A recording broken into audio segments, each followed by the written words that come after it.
भागवत की रचना नहीं की। और मेरे लिए मेरे पिता ब्रह्मा ने 4 श्लोक दिए हैं। मैं 4 श्लोक आपको दे रहा हूं।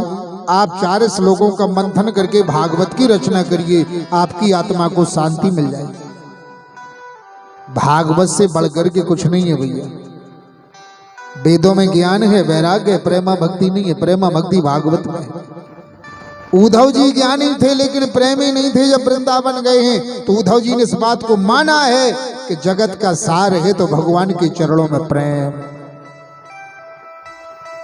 नारद जी बोले मैं प्रमाण हूं। 3 जन्म पहले मैं दासी का बेटा था, मेरी मां दासी थी।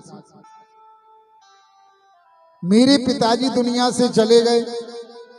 अब मेरी मां ने विचार किया मेरे बेटा में संस्कार आना चाहिए, तो मेरी मां साधुओं के यहां मुझे ले गई। वो साधु चौमासा व्यतीत करने को आए थे, जमात लेकर के एक जगह रुके थे, तो मेरी मां मुझे लेकर के गई। और वो साधु सभी ग्रस्त थे।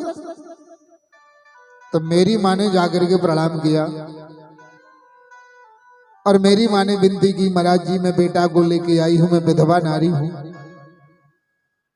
और मेरे से जो कुछ बनेगा मैं यहाँ की टहल करूंगी,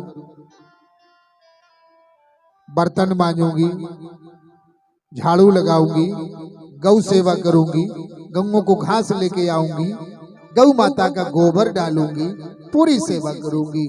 मेरे लिए कुछ नहीं चाहिए, आपका आशीर्वाद चाहिए। और मेरे बेटा के लिए जो आपकी प्रसादी मिलेगी वो प्रसादी पाएगा, आपका दर्शन करेगा, कथा सुनेगा, तो मेरे बेटा में संस्कार आ जाएंगे और मेरा बेटा एक अच्छा इंसान बन जाएगा। संतों ने कहा ठीक है देवी, कोई बात नहीं, रहो।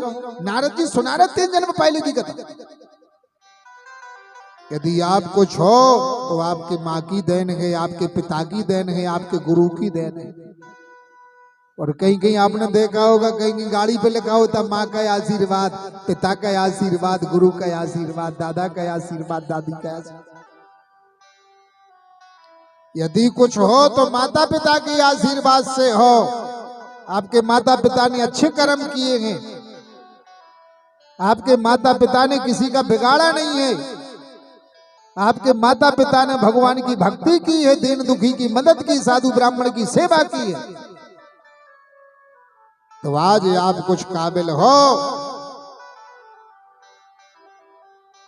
मेरी मां ने संतों को प्रणाम किया। संत ग्रस्त थे तो संतों ने कहा जाओ देवी चली जाओ, बेटा को लेके चली जाओ, वहां देवियां हैं, हम सभी ग्रस्त हैं, रहो, कोई दिक्कत नहीं।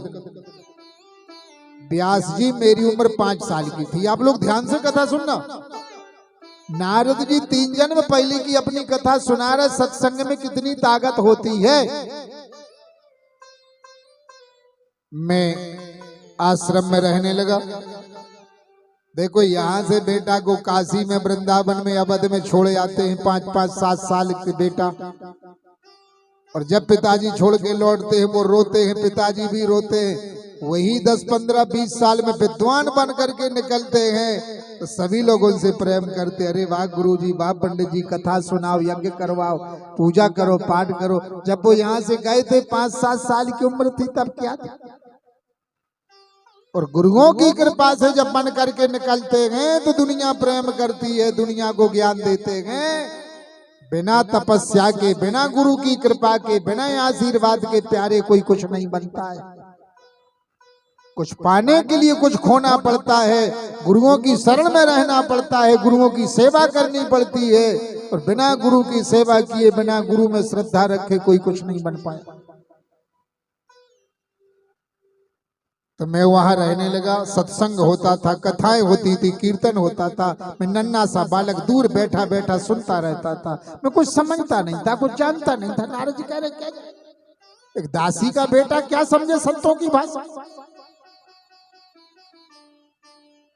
संत महात्मा भगवान को भोग लगाते थे, पर भोजन करते थे, पर झूठी प्रसादी हमको देते थे। उसे बोलते उच्चिष्ट।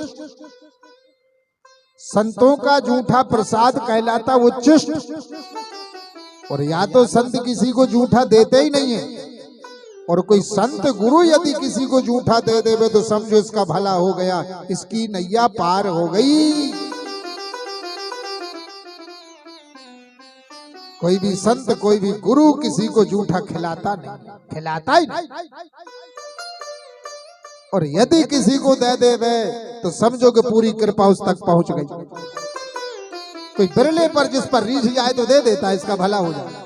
कोई अच्छा सेवक हो, सहयोग हो, आज्ञाकारी हो, चरित्रवान हो, हर तरह से गुरुजी हमारी परीक्षा करते हैं। हम कहाँ बैठ रहे हैं, कैसे बैठ रहे हैं, कहाँ देख रहे हैं, हमारे गुरुजी को एक एक पता होता है। हमको लगता है गुरुजी को कुछ पता नहीं, गुरु को हर चीज पता होती है। चाल ढाल, आचार विचार, बोल चाल, खान पीन सब पता होता है। यदि हम पात्र हैं तो गुरुजी कभी कृपा कर देते हैं, कभी कृपा कर देते हैं। हम यदि पात्र हैं तो कभी गोपाल जी कृपा कर देते हैं। हम यदि पात्र हैं तो जगदम्बा कृपा कर देती है। हम यदि पात्र हैं तो हनुमान जी टेढ़ी टांग वाले कभी कृपा कर देते हैं। यदि पात्रता हमारे भीतर है तो कभी ना कभी कृपा बरस जाती है। मेरा बचपन था, संत महात्मा प्रसन्न होकर के मुझे उच्चिष्ट जूठा भोजन भी दे दे, तो उस उच्चिष्ट के पाने से मेरे पिछले जन्मों के सारे पाप नष्ट हो गए व्यास जी, और मेरी बुद्धि बिल्कुल निर्मल हो गई, पवित्र हो गई। बचपन में ही मुझे कथाएं अच्छी लगने लगी, भगवान की कथा अच्छी लगी। यदि भगवान की कथा अच्छी लगे, भजन अच्छा लगे, तो समझो आपके भीतर पाप नहीं बचे। और भगवान की कथा में मन ना लगे, मंदिर में मन ना लगे, पूजा में मंदिर ना लगे, अच्छी बात में मन ना लगे, तो समझो पाप की पोटली सिर पर रखी है। ये पाप मन नहीं लगने दे रहा है, और ये पाप हमारे जीवन में दुख पटकेगा, दुख पटकेगा, दुख पटकेगा। दुख के पहाड़ गिरेंगे हमारे सिर पे। और भगवान अच्छे लगने लगे, कथा अच्छी लगने लगे, तो समझो अब जीवन में दुख नहीं आएंगे, दुख नहीं आएंगे। अब तो जीवन में सुख ही सुख आएगा। जीवन में जो होगा वो अच्छा ही अच्छा होगा, अच्छा ही अच्छा, गलत होगा ही नहीं, हो ही नहीं सकता है। जब राम नीके लगेंगे तो गलत नहीं हो सकता है, और राम नीके नहीं लगेंगे तो अच्छा नहीं हो सकता।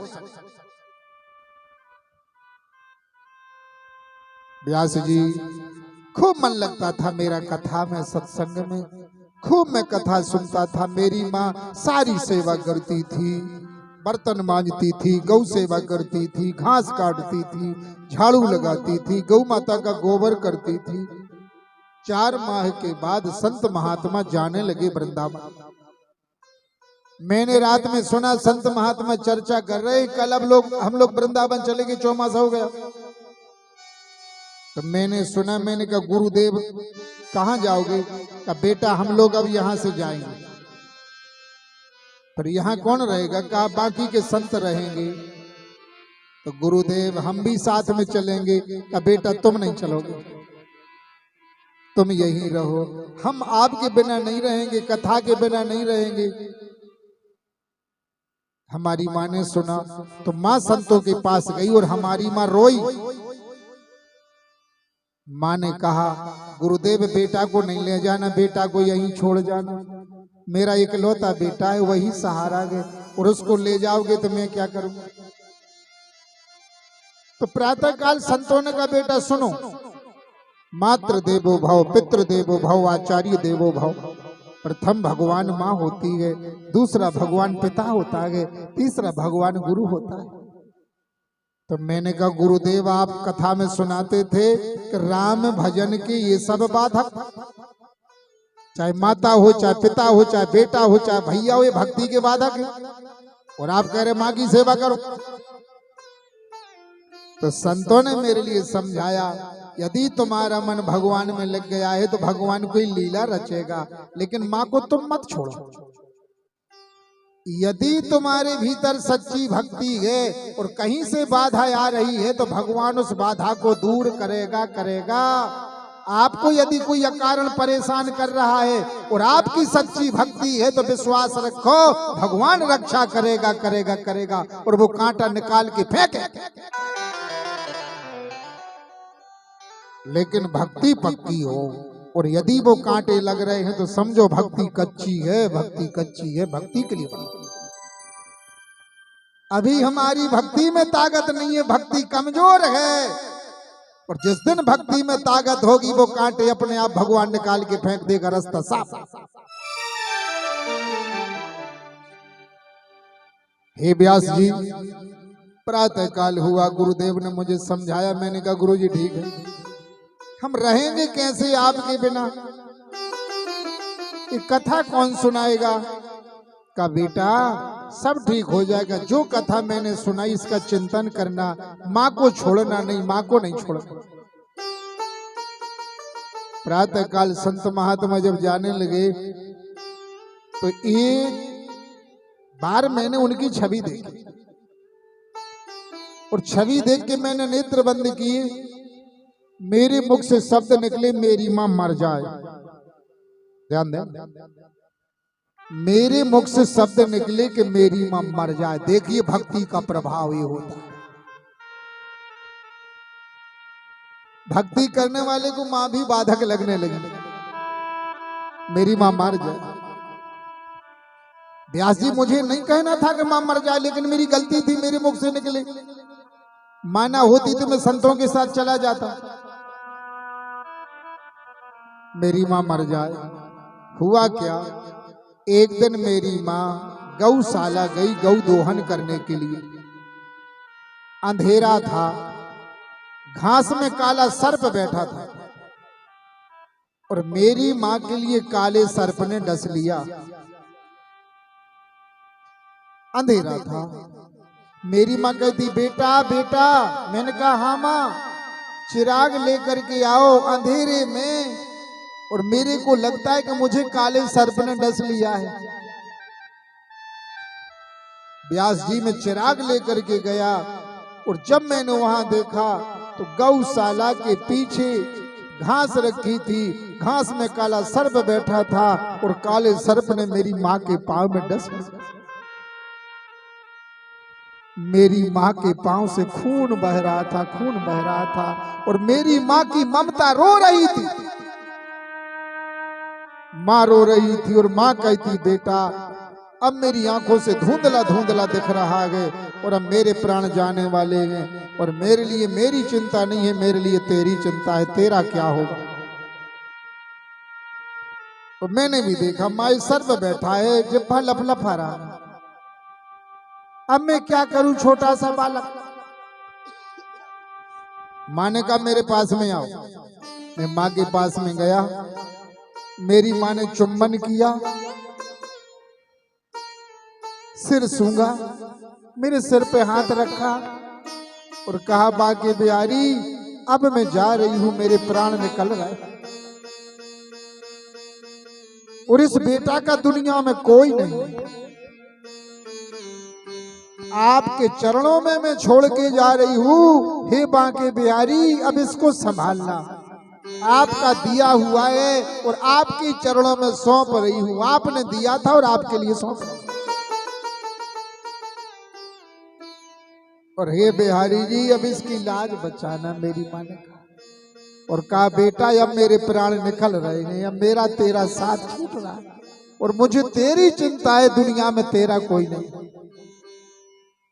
और इतना कह करके मेरी मां ने मुझे सीने से लगाया, और मां के आंसू मेरे सिर पर गिरे, और मेरी मां धड़ाम से गिरी, मेरे मां के प्राण छूट गए। जब मैंने देखा कि मां का सहारा था वो भी टूट गया, मेरी मां तो चली गई, मैं बालक था, मैं क्या जानूं उस समय कुछ। मैंने देखा मां मर गई। एक नेत्र से गर्म आंसू आया कि मां चली गई, दुनिया में कोई नहीं है। दूसरे नेत्र से आंसू आया, मां तो गई है लेकिन दुआ दे के गई है, बद्दुआ दे के नहीं गई।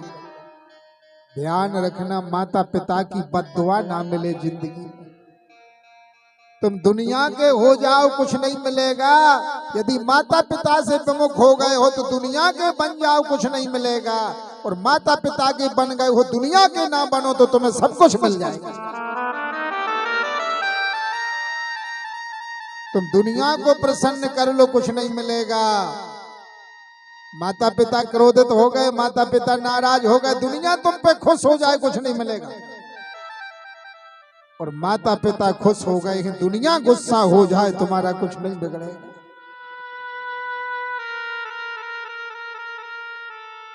ध्यान रखना, माता पिता की दुआ मिले बद्दुआ ना मिले, ध्यान रखना। थोड़े थोड़े लोभ लालच के उसमें आकर के लोग रिश्ते भूल जाते हैं, भैया को भूल जाते हैं, पिता को भूल जाते हैं, माँ को भूल जाते हैं, अपनों को भूल जाते हैं। ये माया के चक्कर में सगे लोगों को भूल जाते हैं, अपनों के शत्रु बन जाते हैं। थोड़ी थोड़ी जमीन जायदाद, थोड़े थोड़े पैसा के लोभ में भैया भैया का शत्रु हो जाता है। जीवन भर बुराई, भाई भाई में जीवन भर बुराई। देखिए